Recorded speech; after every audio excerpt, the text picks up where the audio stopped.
What's up mga kaaso? And for today's video, ihahatid na namin yung tatlong aso namin sa aking mga kapatid dahil ibibigay na namin yung aming Choco, Chowking at yung Belgian na puppy.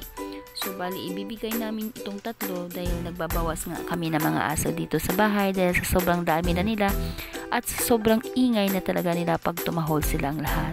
At syempre bawas na rin sa aming gawain kasi medyo mahirap na yung marami kang inaalagaan at minimaintain at bawas na rin sa pakakainin.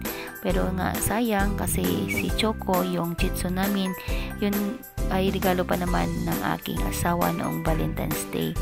Pero okay lang pero okay din naman sa asawa ko na ibibigay ko ang Shih Tzu dahil doon naman sa aking kapatid. At si Chowking naman, yung Chow Chow, ibibigay rin namin kasi nga dapat magkasama sila ni Choco kasi brothers talaga silang dalawa. So baka umiyak doon si Choco pag wala si Chowking. Kasi nung maliliit pa sila, dalawa talaga silang magkasama sa cage. So parang magkapatid na sila at hindi sila nag-aaway. Kaya dapat dalawa sila yung dalhin. At saka yung Belgian naman, ay binigay ko rin sa isa kapatid ko na anak ni Tyson at ni Sugar. Bali, siya yung pinakamaliit sa kanilang magkakapatid na 7. So binigay na lang namin kasi wala naman sigurong bibili niyan. At gustong-gusto rin ng kapatid ko na magkaroon ng tuta. Noon pa siya humingi ng tuta na Belgian kaso ngayon lang nagkaroon ng maliit. So ibibigay na rin namin sa kanya at ito binabaybay na namin yung daan papunta sa Pulo Pandan kasi nandoon nakatira yung aking mga pamilya at excited na sila lang lahat sa pagdating ng kanilang mga aso. Bali napagplanuhan namin na hapon na pumunta doon sa Pulo Pandan kasi nga kapag mainit baka anong mangyari sa mga aso. At ito na nga, medyo maganda naman yung panahon, hindi masyadong mainit at medyo maaliwalas lang yung panahon dito at mayroong pagbabadyang uulan yata. So malapit na kami dito sa may Bago City.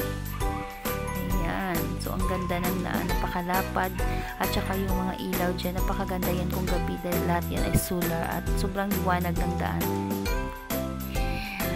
I know pagdating namin doon ay magiging masaya sila at saka hindi namin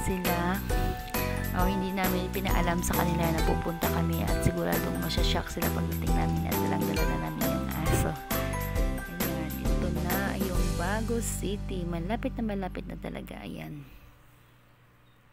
sobrang linis din ng city na to at minsan kapag umuwi kami kung gabi ay nag-stop kami dito at nagpapapicture dyan sa may kanilang park nasa gitna ng daan. Ayan, Bago City na.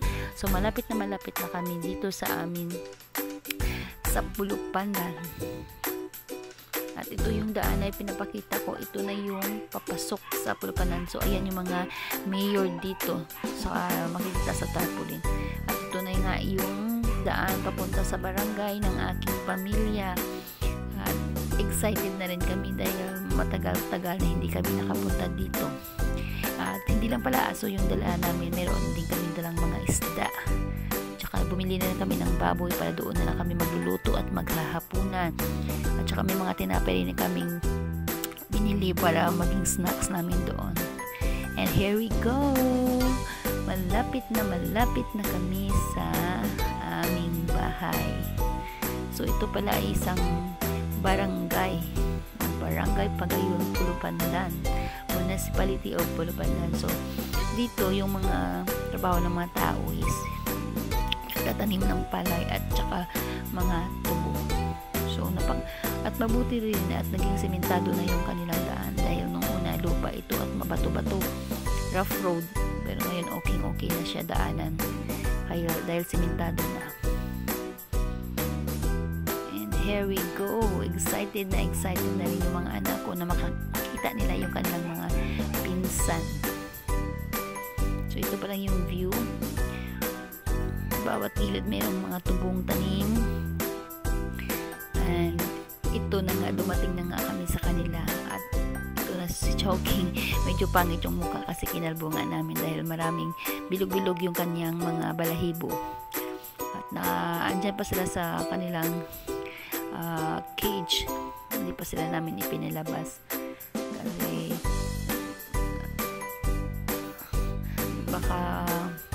baka maano sila, baka tumakbo kasi bagong ano naman ito sa kanila, bagong lugar.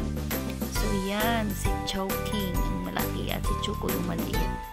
Yan, hinimas-himas ang aking pamangkin, and excited na yan kunin yung kanyang Chitsu, kasi Chitsu yung kanyang pinili. So napakabait ng dalawang aso yan, kahit bago yung mga tao, kahit himasin sila, hindi sila nangangagat. Tingnan mo. Excited.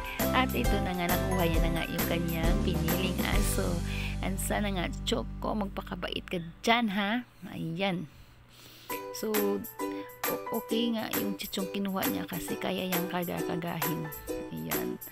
Ay, sana maalagaan nila na mabuti si Choco. Dahil may value yan sa akin. Yun nga lang, kailangan na namin magbawas ng aso dito sa bahay dahil napakarami ng alagain dito at sobrang ingay nga. Baka yung mga kapitbahay namin ay magre-reklamo na. Yan. Yung bababay na yung aking anak sa kay Choco. And sa mga hindi pa rin nakasubscribe sa aking channel, subscribe na. Please support, like, comment, and subscribe. Bye-bye. Thank you for watching.